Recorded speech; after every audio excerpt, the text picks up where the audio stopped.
Expand your mind and enrich your world. It's time for another outstanding podcast from ICRT.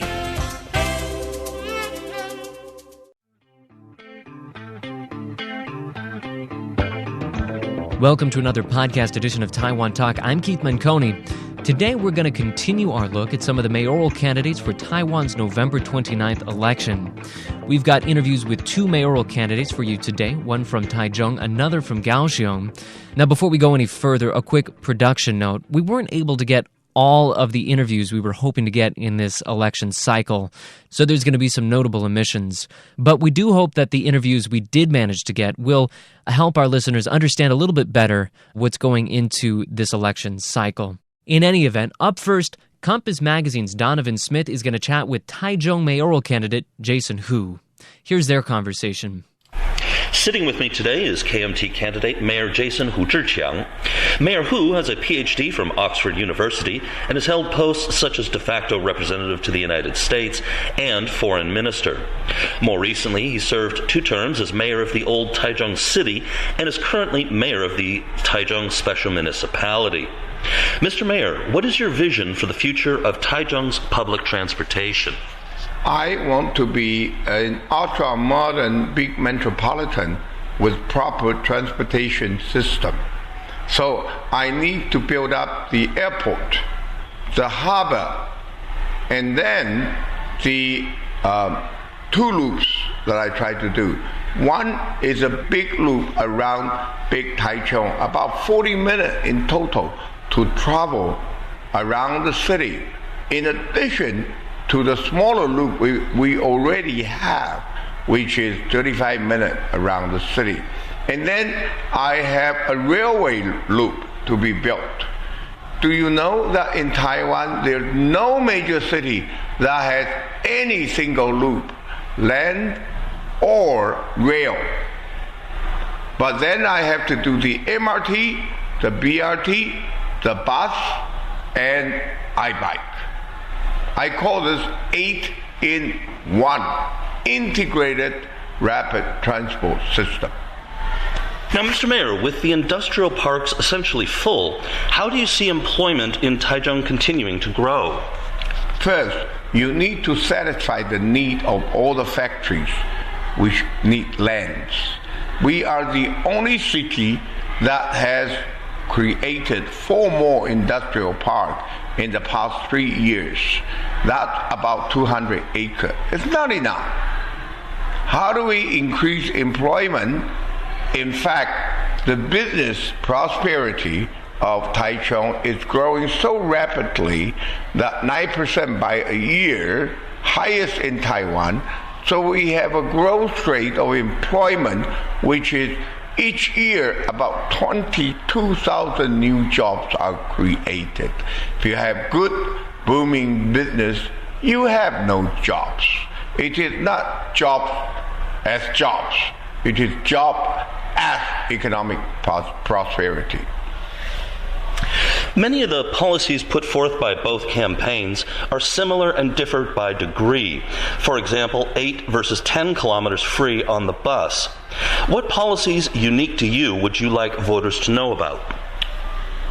I have to tell you, I don't totally agree with your question, because we have worked very hard to do 8 kilometers free on public transportation, on buses. And for 6 months, my opponent said nothing about this, causing people to become suspicious whether he would do the same or not. And he suddenly came out with a 10 kilo per passenger free. But we have carefully, as I said, worked out an 8 kilometer policy. What is the need for increasing it to 10? What about me responding by saying, no, I'll do 12. And then he would do 14.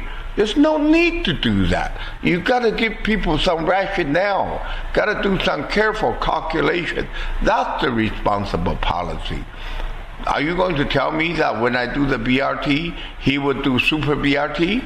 When I finish an opera house, he would do a double opera house? I don't think that's real responsible policy. Both campaigns have big plans for the future. Other than seeking more money from the central government, how can the city avoid a large increase in debt? Taichung has remarkably less debt than any other major city. We have the lowest debt, smallest amount compared to all the other metropolitan special municipalities. So we have a good financial structure within the city government to do construction work, which we have done. In my 12 years of service as a mayor to Taichung City, I think about 4 to 5 were under the DPP government, central government, I mean. I didn't get much help. So I think I have to say, if you want to be financially stable, asking money from the central government may not be the only way. You have to stand up yourself and create wealth, both for the private sector and for the public sector. What do you bring to the position of mayor that you would like voters to know about? Because I really think being clean is the basis of everything. But then it is not enough. You have to have ideas about the future, and you have to have a sense of responsibility. Being responsible and have ideas about the future, you have to be able to let your citizens know you could deliver it. I think all these four are very important to the position of a mayor. Mr. Mayor, thank you very much for taking the time to speak with ICRT. I'm Donovan Smith in Taichung.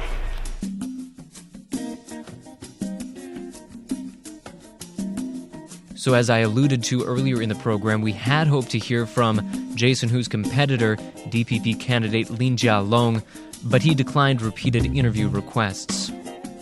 All right, now we're going to head on over to Kaohsiung for a conversation with the city's KMT mayoral candidate, Chiu-hsing. Chiu-hsing is currently serving as minister without portfolio in the executive yuan, but he's got deep roots in Kaohsiung as well. He served as magistrate of Kaohsiung County before the municipality merged with the city back in 2010. Also notable, he's a former member of the DPP but dropped from the party after failing to win its candidacy for the Kaohsiung mayoral race also back in 2010. This interview was conducted in Chinese, so ICRT's Eric Gao will be helping out with the English translation. So many people who are following the elections in Kaohsiung are concerned about the future of the opportunities for young people in the city. A lot of them feel that there's fewer and fewer opportunities. Young people are leaving, and they want some kind of a plan to make sure that the talent stays in the city. So in your view, how big of a problem is this, and what can be done to prevent that outflow of talent?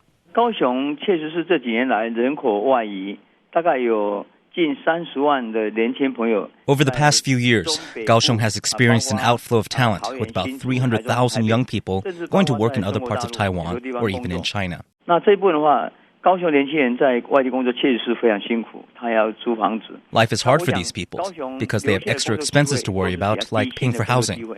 The remaining job opportunities in Kaohsiung tend to pay less, which is something that I will work to change if I'm elected. 第一个，我想政府要会努力招商。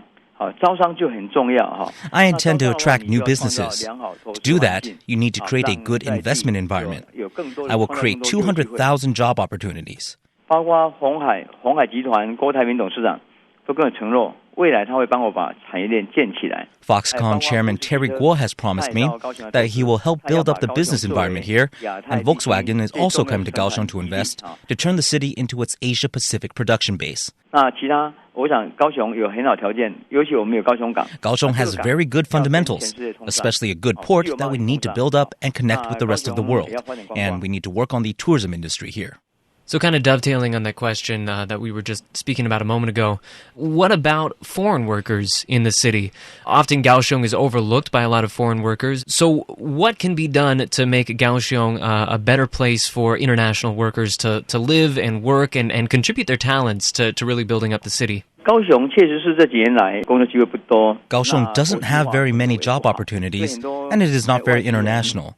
So most foreign workers go to Taipei or Taichung, and there are relatively few in Kaohsiung.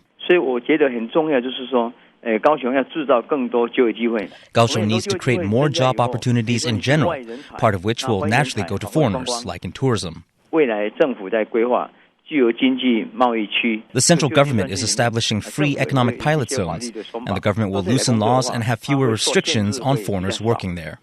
So another topic on a lot of the voters' minds is this year has seen a number of industrial accidents. Of course, there's the very, very high-profile and tragic incident in which an explosion killed many people, gas explosion. But then there was also another incident in which a company intentionally dumped waste into the Ho-Chin River.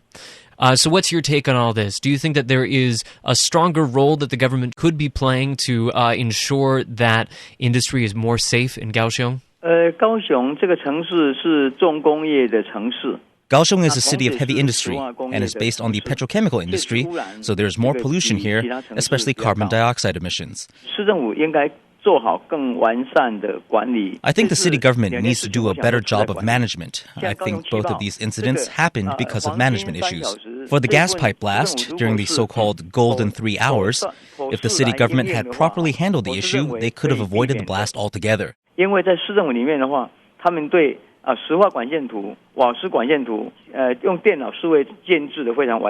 have very complete digital maps of the pipelines, so if the mayor had properly directed the response, they had enough time to deal with the situation before the blast occurred. It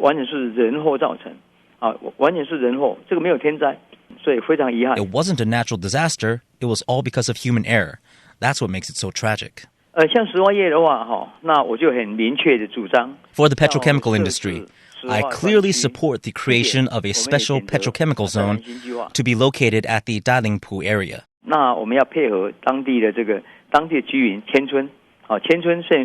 This will run into some problems with relocating the current residents, but Taiwan can't go without the petrochemical industry, especially in Kaohsiung, where it accounts for about 1/3 of Kaohsiung's jobs.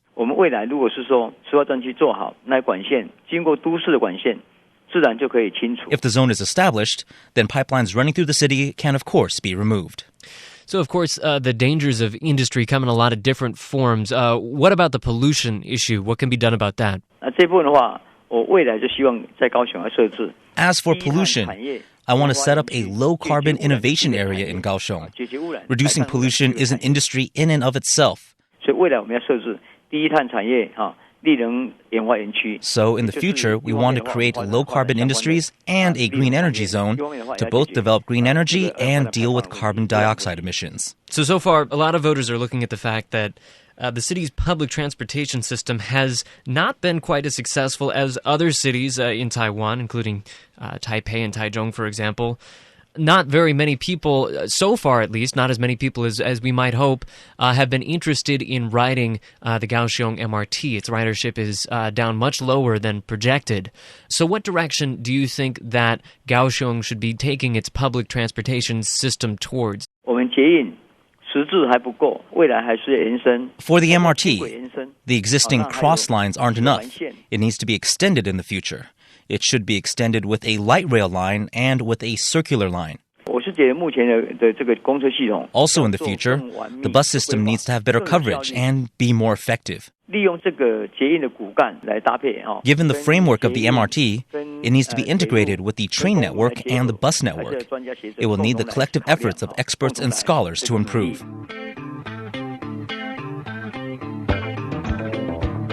We've been speaking with Kaohsiung KMT mayoral candidate Yang Chiu-hsing. Once again, we had hoped to hear from his competitor, Kaohsiung DPP incumbent mayor Chen Ju, but her campaign also declined repeated interview requests. We're going to keep the election coverage going, though. Make sure to tune in next week to Taiwan Talk to hear from Tainan's mayoral candidates.